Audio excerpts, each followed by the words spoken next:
in the show, we told you that North York Hockey League has proposed a Hail Mary motion to the GTHL and the Ontario Hockey Federation as a way to keep 6-year-old select players on their current teams and playing on full ice. The Ontario Hockey Federation will vote on the motion this weekend, but sources say it'll be tough to make an exemption for only some teams. Now, as you may have saw earlier in the show, I was joined by John Winstanley, who's the athletic director at Everest Academy. And at Everest, they've already implemented this cross-ice play. And while that might not be enough for you, how about Auston Matthews, who says cross-ice play is why he's become the player he is? I mean, it's daunting. It's huge. Yeah, that's the main thing. It's just size is just too big. Oh, no, it's too big.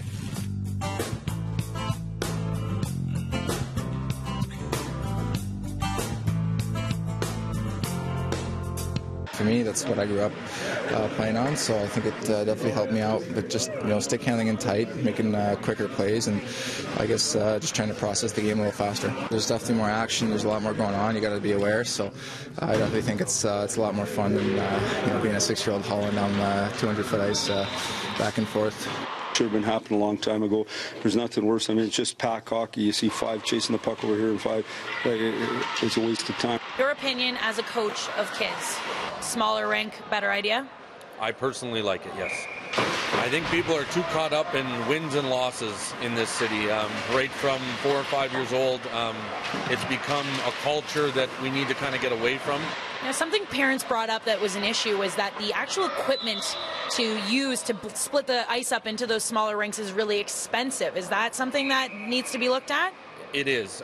We have the pads here that we use.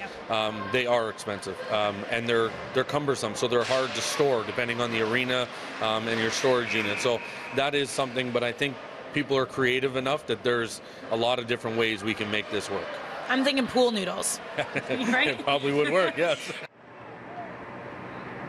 And when you look at NHLers who use these cross-ice things, it's true. Pat Quinn was the king of cross-ice hockey. He always made sure that the Maple Leafs were implementing that in practice as a way to work on their stick handling. And, of course, for little kids, what's more important? Work skating and, of course, a little bit of fun.